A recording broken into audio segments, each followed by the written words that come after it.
Bueno, pues más que nada quisiera primeramente compartir lo que es un testimonio. Y yo tenía un versículo que lo iba a dar al final del servicio porque era la clave para lo que voy a hablar en este día, pero lo quiero dar ahorita, me lo hizo sentir el Espíritu que tenía que darlo, y es primera de Juan 1, 3, 4.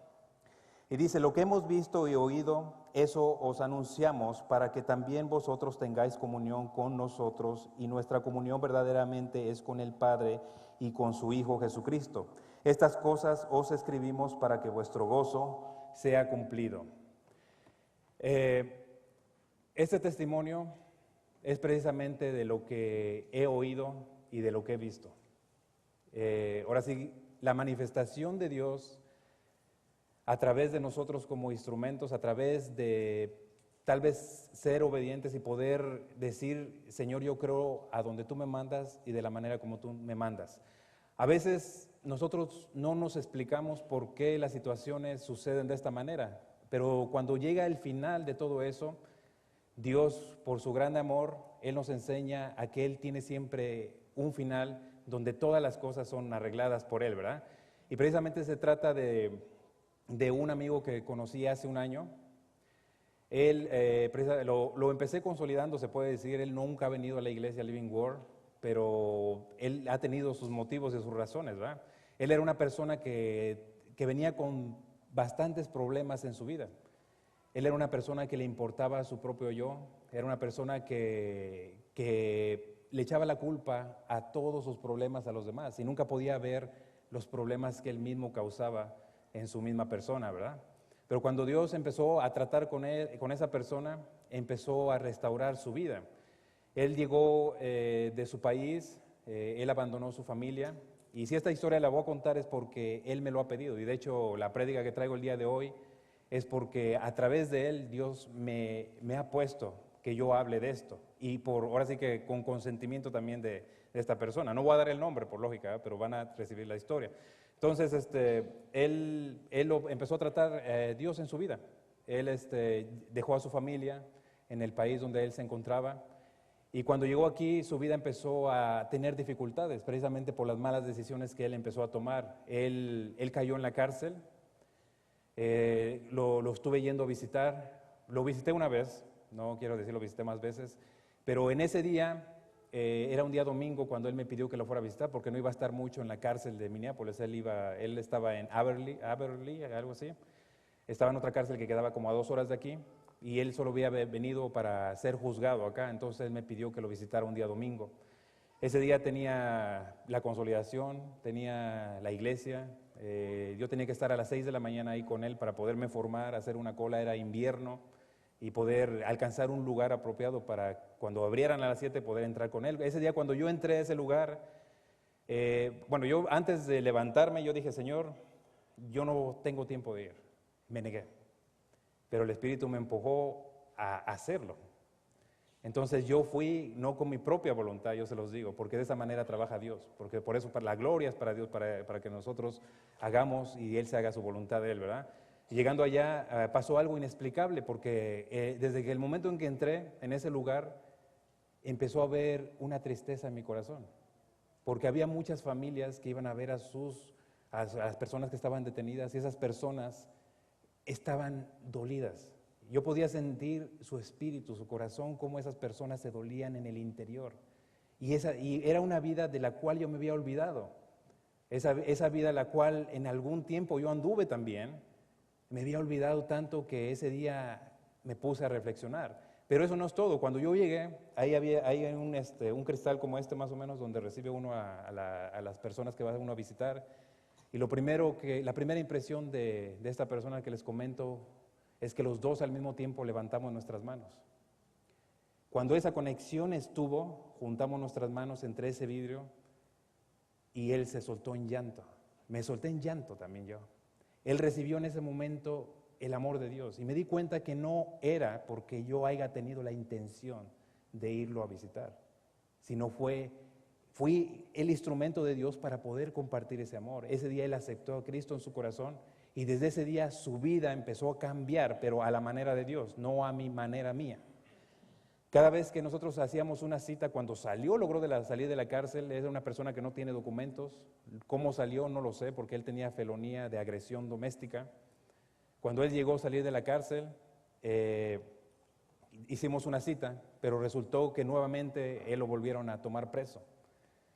Y así pasó 3 veces hasta esta vez. Una vez tuvo que huir a otro estado, pero yo decía, el enemigo lleva la ventaja, lleva la delantera, pero no. Dios estaba tomando el control de su situación de él, lo estaba tomando el control a favor de algo bueno que venía. Cuando esto sucedió, esta última vez que él estaba en la cárcel, él iba a venir a dar testimonio al evento de consolidación que tuvimos aquí en el comedor y no se pudo ir porque precisamente ese día lo tomaron preso nuevamente. Entonces yo digo, Señor, ¿qué está pasando? Algo está sucediendo que no está saliendo bien. Él me habló hace 8 días y me dijo, dice, hermano Julio, dice, ahora me han vuelto a tener preso, pero ¿sabe qué? Dice, ahora estoy muy fuerte porque esa experiencia que pasamos, porque él le llama así, dice, él siempre menciona esa parte, dice, esa experiencia que pasamos, dice, algún día, dice, yo la voy a contar, dice, la voy a contar a mi familia, la voy a contar en el lugar de donde soy yo, le digo, dice, pero yo quisiera que usted contara esta experiencia, dice, leí Lucas 15, dice, y Lucas 15 me llenó porque yo pude ver mi propia vida reflejada en el hijo pródigo. Entonces, cuando eso sucedió, el pastor hace 15 días nos había avisado de que él no iba a estar y me pidió que diera esta prédica el día de hoy. Entonces yo estaba buscando una confirmación de Dios porque siempre hace uno de esa manera, para poder ver la necesidad del pueblo y también para poder dar testimonio, como dice aquí Primera de Juan, que nosotros testificamos lo que vemos. Y precisamente vengo a darle la gloria a Dios diciendo lo que yo he visto y lo que ha pasado. Entonces él me dijo que pudiera hablar de Juan 15, me dijo, cuando usted pueda compartir en su grupo, lo pueda compartir en la iglesia, le pido de favor que hable de Juan 15, de Lucas 15, porque yo me veo reflejado en esa situación. El día de ayer estuve con él está aquí ahorita en la cárcel de Anoka, y estuvimos llorando. 20 minutos nada más dura la visitación, por pantallas, no es como en Minneapolis, que es un vidrio, lo puede mirar uno en persona.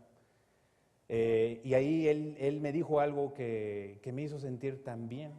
Dice, mire, ahora yo estoy encerrado, no tengo libertad. Dice, pero ¿sabe qué? Aquí adentro me siento más libre que allá afuera. Porque aquí en este momento, dice, yo he agarrado la Biblia, dice, y yo puedo escuchar y puedo sentir el amor de Dios que está siendo reflejado en mi vida. Dice, eso me hace tan feliz, dice, ¿y sabe qué?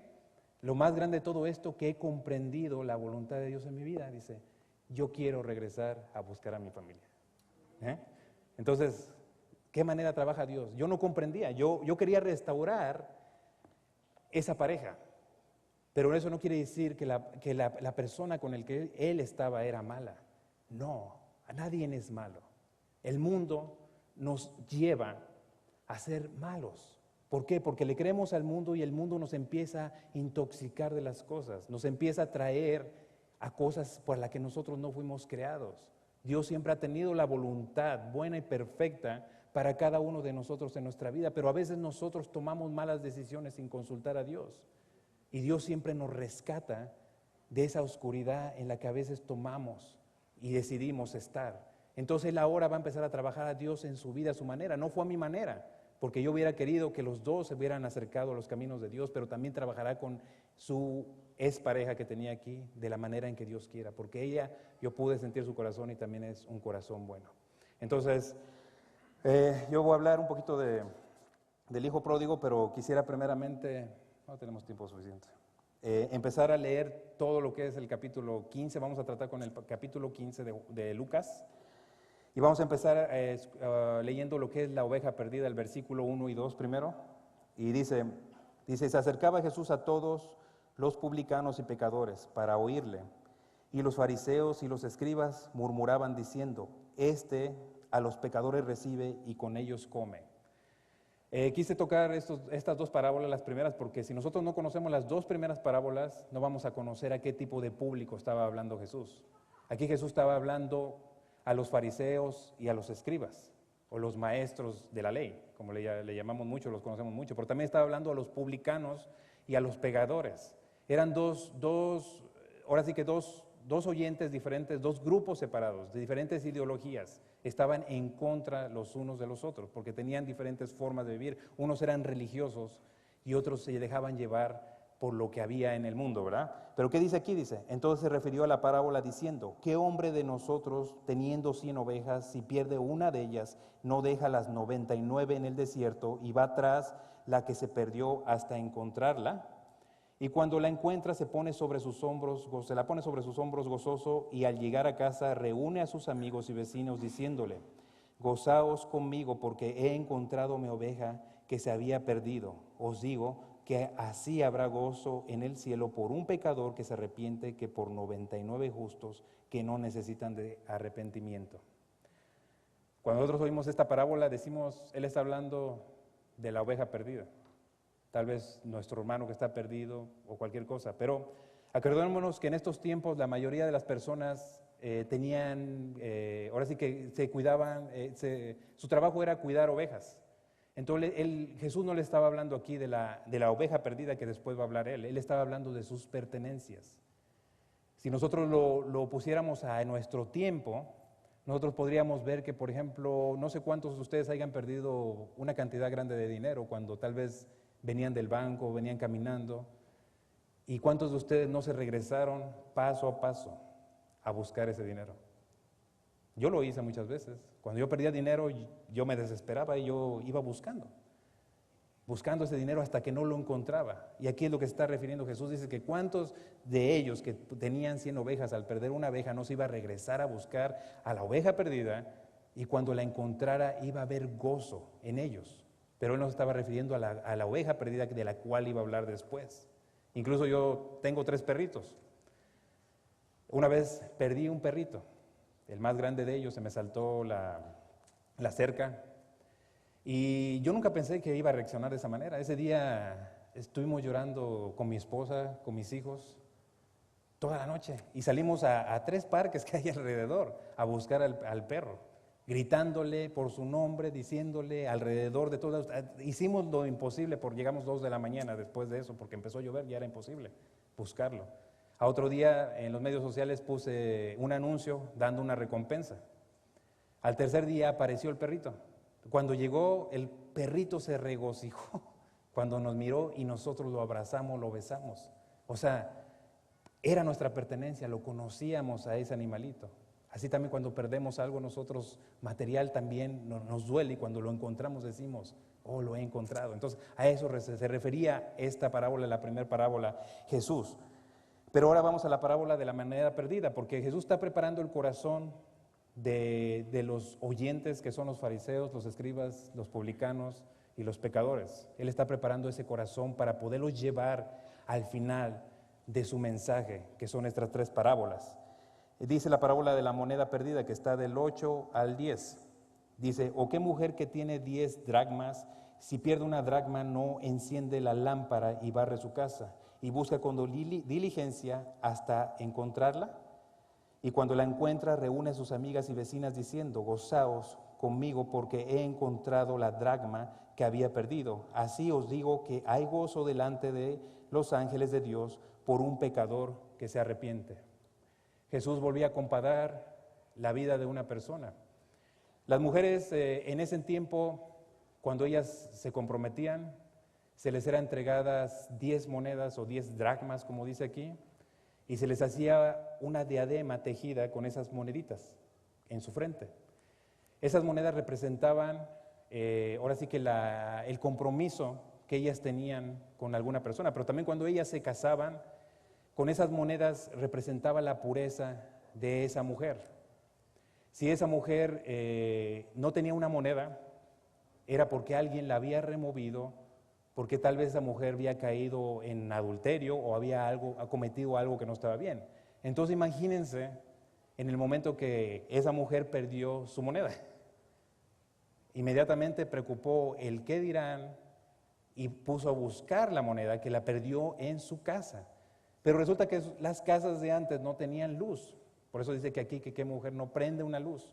y busca. Las casas eran de tierra, imagínate el problemón para buscar una monedita a través de una casa donde hay pura arena y todo ese tipo de cosas, ¿verdad? Entonces ahí dice lo mismo Jesús, lo compara. ¿Qué mujer? Porque nosotros no sabemos el valor de una dracma o el valor de una mujer a través de ese compromiso, pero ¿cuántas de las mujeres que hay aquí o los hombres no hemos perdido un anillo? Y es un valor que uno tiene porque eso representa el matrimonio, el día de nuestro matrimonio. De hecho, yo tengo algo que contar sobre un anillo. Una vez en el trabajo yo estaba platicando con un americano, estaba hablando con un americano, estábamos haciendo planes del trabajo y todo eso, y de repente solamente vi que volteó, y él es blanco y rojizo, su sangre se le nota a través de su piel, ¿verdad? Entonces, cuando tocó su dedo, se puso pálido completamente, y le digo, ¿estás bien? Y dice, no, es que me perdí mi anillo. Le digo, ¿cómo era? Dice, no, era así un anillo grande que tenía esto. Y dice, es que es el anillo de matrimonio de mi esposa y mío. Pero él estaba tan preocupado que inmediatamente salió al parqueadero a buscar su anillo. Lo encontró debajo de su carro. Pero imagínense el problema que se hubiera metido, porque primero iba a decir, ¿por qué te lo quitaste la mujer? ¿No? ¿Para qué te lo quitaste? Entonces regresó su color, se puso feliz por haber encontrado ese anillo. Así estas mujeres también perdían esa moneda y se ponían feliz porque la gente las iba a criticar y iban a pensar algo y no podían ponerse a explicar todo lo que ellas querían darle a saber a las personas, ¿verdad? Entonces aquí los había preparado ya en el corazón a ellos y empezó hablando la parábola del hijo pródigo que empieza así, dice. También en el versículo 11, vamos a empezar de ahí, dice, también dijo, un hombre tenía 2 hijos y el menor de ellos dijo a su padre, dame la parte de los bienes que me corresponde, y les repartió los bienes. Nosotros sabemos que él está hablando de una herencia, pero también sabemos, hay 3 puntos importantes en esta parte. Una, la herencia no puede ser entregada hasta que la persona fallece, y eso nosotros lo conocemos en nuestros tiempos también. La otra parte es de que en esos tiempos, él tiene 2 hijos, un hijo mayor, un hijo menor. En esos tiempos al hijo mayor se le daba siempre 2 partes en vez de una parte. Al hijo menor le correspondía una parte. ¿Y saben para qué era la segunda parte que se le daba al hijo mayor? Para que cuando el padre muriera y si la familia tenía necesidad, el hijo mayor pudiera sustentar al otro hermano, pudiera recibirlo. Esa segunda parte se le daba para poder mantener a la familia junta y unida. Pero también los bienes de las personas o las propiedades en griego tienen una definición y dice que es el curso de la vida. También significa el medio porque éste sostiene la vida. Entonces, la propiedad o los bienes que él iba a repartir a su hijo menor, eso representaban la vida del padre. Delante de la sociedad, ellos representaban por el esfuerzo de su trabajo, por los bienes que ellos podían acumular, era el tamaño de importancia que ellos eran delante de esas personas o de ese tiempo. Entonces prácticamente su hijo le había pedido a su padre que desgarrara su propia vida, porque al entregar la herencia era algo que la gente iba a juzgar y que no estaba bien, pero el padre, ¿qué dice al final? Dice, y le repartió los bienes, porque el corazón del padre no estaba en los bienes materiales. El corazón del padre estaba en sus hijos. Pero vamos a un poquito más abajo en el capítulo 13. Dice, no muchos días después, juntándolo todo, el hijo menor se fue lejos a una provincia apartada y allí desperdició sus bienes viviendo perdidamente. Esos bienes fueron desperdiciados, pero a veces decimos nosotros, bueno, hay muchas personas que se pierden y no se llevan ni un quinto de su casa, simplemente se van y lo perdieron todo. Se van y se pierden en el mundo. Precisamente aquí está hablando una parábola, pero Jesús no está refiriéndose jamás a los bienes materiales. Cuando tú vives en un lugar donde las cosas caminan bien, tú aprendes moralidad, tú aprendes prestigio, tú aprendes disciplina, tú aprendes carácter. Y precisamente lo que él perdió al salirse de su casa fue el carácter que el Padre le había enseñado. Él empezó a desperdiciar toda la enseñanza que él tenía y que había dejado su padre sobre esa persona. Entonces llegó un momento, imagínense cuando nosotros nos salimos de la iglesia y empezamos a envolvernos nuevamente en el mundo. Cuando nosotros sabemos que algo no está bien hecho y nosotros optamos por dar el paso negativo, nosotros mismos damos un paso negativo y nos empezamos a olvidar de las cosas positivas. Entonces así sucede, el mundo nos empieza a atrapar y si tú te alejas más y le haces más caso al mundo te empieza a meter y a sustraer cada vez más en esa aura. Entonces llega un momento en que podemos estar perdidamente. Es a lo que se refería el Padre en estos versículos. Dice del 4 en adelante, y cuando todo hubo malgastado, vino una gran hambre en aquella provincia y comenzó a faltarle. Y fue y se arrimó a uno de los ciudadanos de aquella tierra, el cual le envió a su hacienda para que apacentase cerdos. Acordémonos, regresamos al versículo 1 y 2 y acordémonos que él está hablando con fariseos, escribas, está hablando con publicanos y pecadores. Los cerdos en ese tiempo eran inmundicia, eran abominación. No podía una persona farisea o religiosa no podía tener contacto con los cerdos, no los podía tocar, no podía crear cerdos porque era abominación. ¿Hasta qué grado llegó el hijo a estar aquí? Dice que hasta querer comer comida de los cerdos y apacentar los cerdos, o sea que él vivía con los cerdos. Ahora sí que su degradación fue tanta que tocó fondo en todos los sentidos, pero aún él todavía no se daba por vencido, él quería seguir siendo él. Todavía no venía esa luz a su vida y a su corazón. Así a veces sucede con muchas personas que se van de la iglesia y se pierden. A veces ellos no recapacitan, hermanos, y de eso se trata esta parábola. Pero vamos a llegar a ella hasta el final de los versículos, ¿verdad?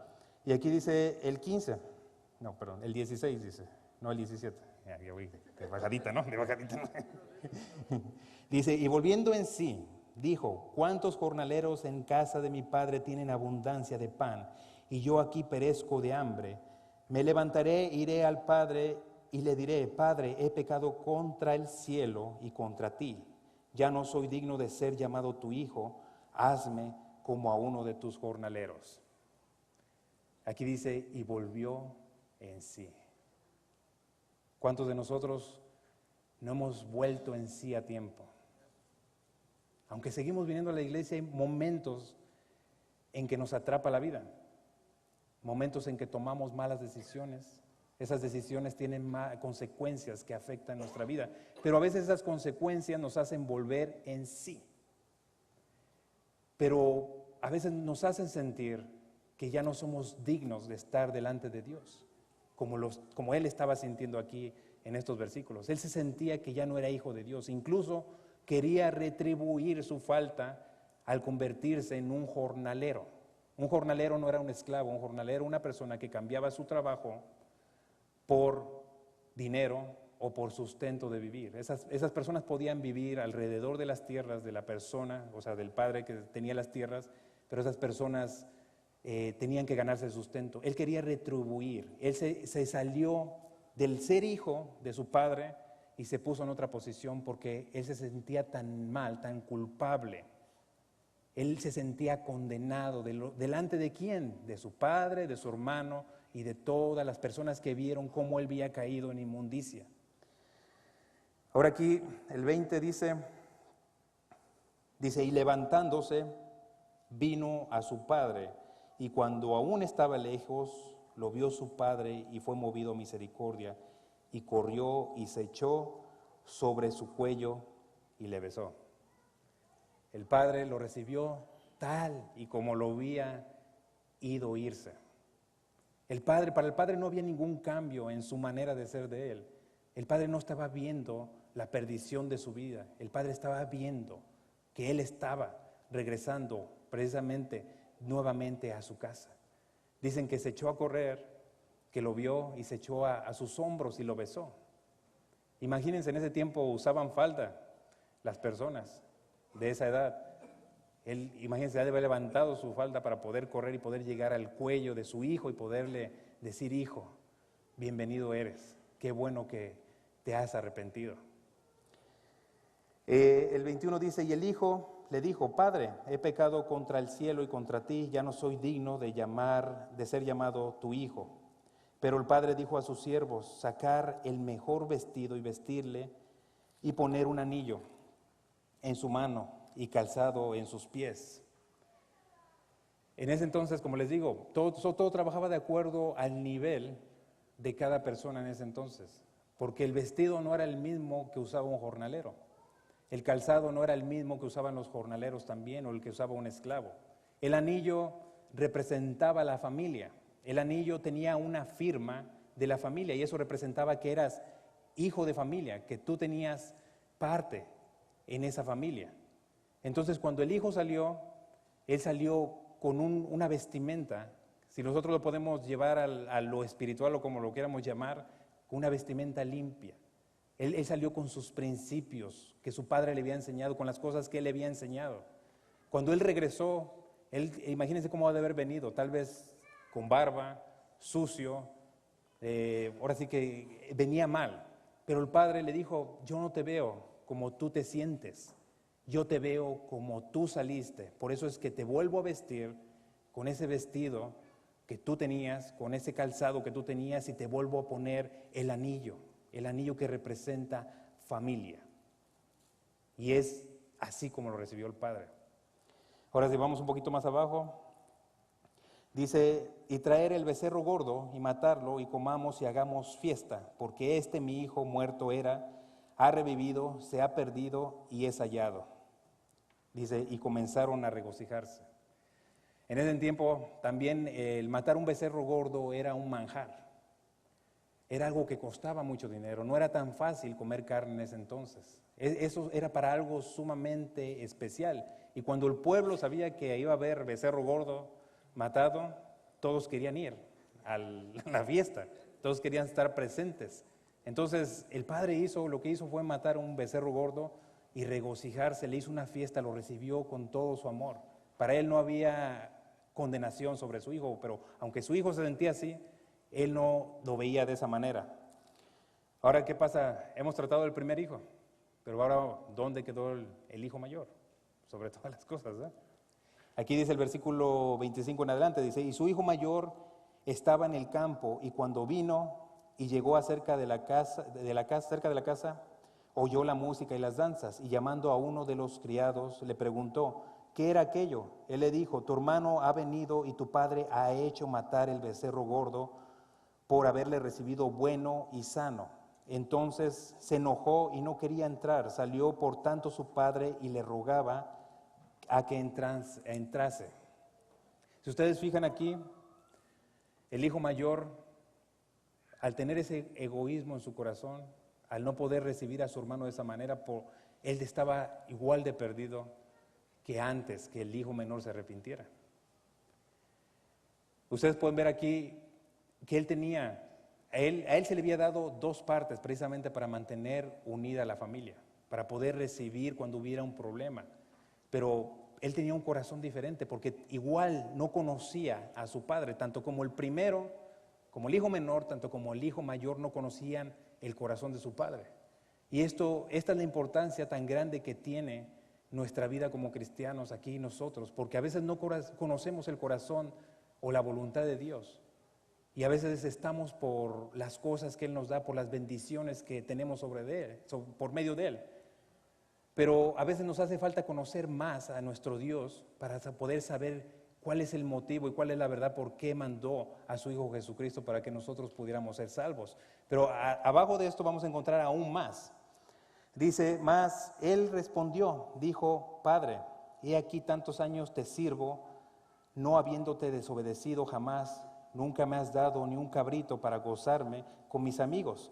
Pero cuando vino tu hijo, no lo llama hermano, tu hijo, que ha consumido tus bienes, con rameras has hecho matar para él el becerro gordo. Dice que para él nunca le dio ni una cabra para que festejara con sus amigos. Empezó a entrar esa envidia en su corazón. Empezó a ver de diferente manera a su hermano, no lo veía con el propósito que la herencia había sido repartida, porque toda familia sabía que la segunda parte era para el hijo mayor precisamente para recibir cuando hubiera tiempos de cosas que no pasaban bien la familia, y él no lo estaba viendo de esa manera. Él solamente le estaba importando lo que podía obtener del Padre, lo que ya había obtenido del Padre, y no le preocupó la vida de la otra persona que se había perdido. Incluso nunca la buscó, porque de hecho él tenía la responsabilidad de salir a buscar a su hermano. Él tenía la responsabilidad de saber cómo estaba y qué estaba pasando, aconsejarlo y decirle que estaba haciendo mal. Pero él solo se preocupó por él mismo, se preocupó por su propia vida. Aquí entonces dice, entonces le dijo, hijo, tú siempre estás conmigo y todas mis cosas son tuyas. Mas era necesario hacer fiesta y regocijarnos porque tu hermano era muerto y ha revivido y se había perdido y es hallado. El hermano podía tomar lo que quería de esas pertenencias que tenía el padre, pero no lo había tomado porque para él era una pérdida. Igual por eso no podía recibir al hijo que llegaba, porque sabía que iba a costar parte de la herencia, de la segunda parte que le había dejado el padre. Pero ahora, ¿qué nosotros podemos aprender de esto, hermanos? Que a veces nosotros pensamos que nuestra rectitud, que nuestro buen carácter, que nuestro buen juicio, que nuestra buena obediencia es suficiente para conocer a Dios. Pero Dios tiene planes tan grandes para nuestra vida y precisamente es dar ese testimonio de lo que Dios ha hecho en nuestras vidas. Pero ¿de qué manera lo podemos dar nosotros ese testimonio? ¿Cómo podemos nosotros acercarnos a nuestros hermanos sin saber que nuestra justicia siempre también puede afectar a las demás personas? Y yo les digo por qué. Porque una persona arrepentida es una persona que se arrepiente por sus actitudes, por sus malos hechos, pero también en el arrepentimiento entra la justicia. Cuando tú eres demasiado justo, cuando nosotros somos demasiado justos, tenemos que aprender a arrepentirnos de nuestra propia justicia. Porque nuestra propia justicia lo que hace es darnos el honor a nosotros, de lo que nosotros podemos hacer, de lo que podemos nosotros dar, y no le damos la honra a Dios. Muchos de nosotros vemos a Jesucristo como un modelo, como una persona que ha caminado, que tiene buenos principios, y lo queremos seguir. Queremos hacer las cosas tal y como Él las hizo. Pero a veces nos apropiamos tanto de ese propósito, nos apropiamos tanto de ese carácter de Cristo, que a veces se nos olvida que ese carácter es porque Él ya lo dio a nosotros, porque Él lo dio al morir a nosotros. Y a veces nosotros pensamos que estamos en lo correcto. La persona que se siente justa es una persona que no ha conocido a Dios. Dios nos mira justos a través de nuestro espíritu, pero la justicia nunca va a ser por nuestros buenos actos. Por eso es que la justicia de nosotros se convierte en una carga que no podemos soportar, porque cuando tratamos de ir más y más a fondo de nuestra propia justicia, nosotros mismos fallamos y a veces aventamos como el hijo pródigo toda nuestra justicia al suelo. A veces la derrocamos y nos perdemos. Si nosotros tratamos de llevar nuestra justicia bien sobre todas las cosas, a veces nos apropiamos también de esa justicia y cuando alguien se pierde, lo único que vemos es perdición en esa persona. Y a veces nuestra propia justicia condena a las personas por las que Cristo dio su vida también. Entonces es la parábola del día de hoy. Ahora, ustedes pueden ver aquí que este hijo menor, por desgracia, tenía un hermano fariseo. Pero nosotros tenemos un hermano, el hermano mayor, que no es un fariseo. Es el que vino y dio la vida por cada uno de nosotros. El que se quitó su vestido y quedó desnudo, precisamente para que cada uno de nosotros pudiéramos obtener esta herencia. El que vino y quitó su anillo y recibió, ¿qué recibió? Una corona de espinas. El que vino y fueron quitados sus sandalias y lo único que recibió fue un clavo atravesado en esos dos hermosos pies. Él vino, dice que Él vino y se hizo pobre para enriquecernos a nosotros, para darnos todo, hermanos. O sea, ¿de qué manera nosotros podemos dar ese testimonio?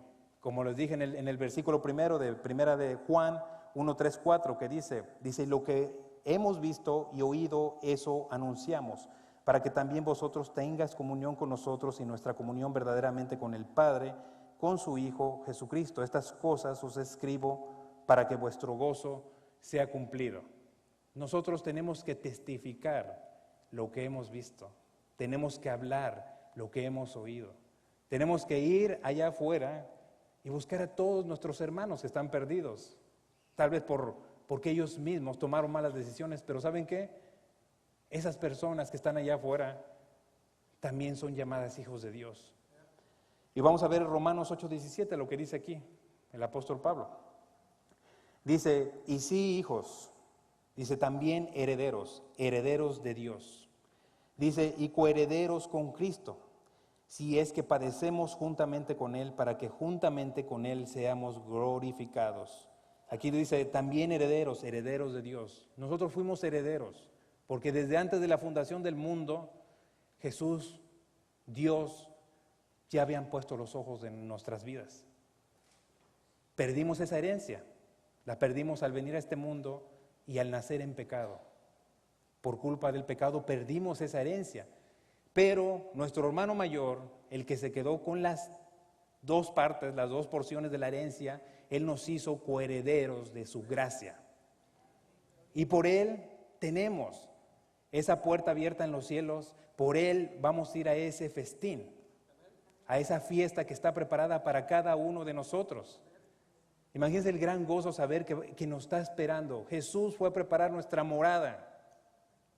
Él va a abrir esa puerta y en un tiempo nos va a recibir con los brazos abiertos. El Padre se va a regocijar cada vez que nos vea llegar uno a uno, tanto como a nosotros, tanto como a los que están afuera.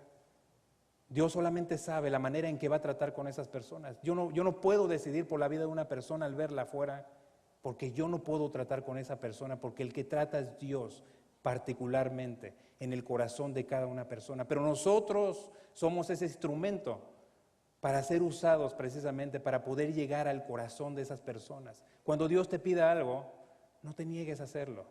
Cuando Dios ponga a alguien en tu camino, acuérdate que tú puedes ser parte de esa bendición para esa persona. No te niegues a hacer eso, porque Dios tiene un plan perfecto para tu vida y un propósito. Y todo en un final, como un rompecabezas, será puesto y todo saldrá tal y como nosotros nunca lo imaginamos. Y es precisamente este es el testimonio que yo doy de mi amigo, porque ahora yo sé cuáles son los planes de Dios para su vida de él. Dios lo ama como me ama a mí. Sus errores no lo hacen diferente a mí. La justicia que yo, o las cosas que Dios ha restaurado en mi vida no son mías, son porque Dios me las ha enseñado. Yo igualmente fallo delante de cualquier persona. Incluso pude haber fallado hoy. Y por eso no me siento a un lado. No por eso me siento mal o incómodo, porque yo vengo a testificar lo que he visto y lo que he oído. Vamos a Isaías 25, 6, 8. Y dice así, dice, y Jehová de los ejércitos hará en este monte a todos los pueblos banquete de manjares suculentos, banquetes de vinos refinados de grueso tuétano, de vinos purificados, y destruirá en ese monte la cubierta con que están cubiertos todos los pueblos, el velo que envuelve a todas las naciones. Destruirá a la muerte para siempre y enjuagará Jehová el Señor toda lágrima de todos los rostros y quitará la afrenta de su pueblo, de toda la tierra, porque Jehová lo ha dicho. De toda la tierra quitará ese velo. Él nos recibirá con ese festín, con ese banquete en los cielos, hermanos. Es simple y sencillamente las cosas de Dios. Solamente hay que dejar que Dios lleve nuestra vida, hermanos. Y nosotros podemos ser ese instrumento para glorificar a nuestro Señor Jesucristo y para darle gloria a Él. No sé cuántos han recibido este mensaje. Sobra tiempo, hermanos, pero es precisamente lo que Dios ha puesto en mi corazón. Y yo sé que hay más personas que precisamente tienen ese deseo de ser acogidos. Él me habló en la mañana, a ellos les dan un minuto regalado para poder hacer una llamada y lo único que me dijo, dice, Julio, dice, yo quiero que sea fuerte ustedes. Dice, y quiero decirle que Dios está con usted. Dice, quiero que vaya con gozo, que vaya con todo el amor, que no vaya mirando su interior o su vida. Dice, usted vaya mirando lo que Dios le ha puesto. En solo un minuto, dice, yo no quiero que hable, dice, yo quiero que me permita hablar a mí. Eso fue una motivación para mí tan grande porque yo sé que Dios está con ese hombre. Yo sé que Dios ha tocado su corazón. Y es una alma. ¿Y saben qué? Hay gozo en el cielo por esa alma que ha aceptado sus errores y ha llegado arrepentido ante los pies de nuestro Señor Jesucristo. Entonces ahora, hermanos, gloria a Dios.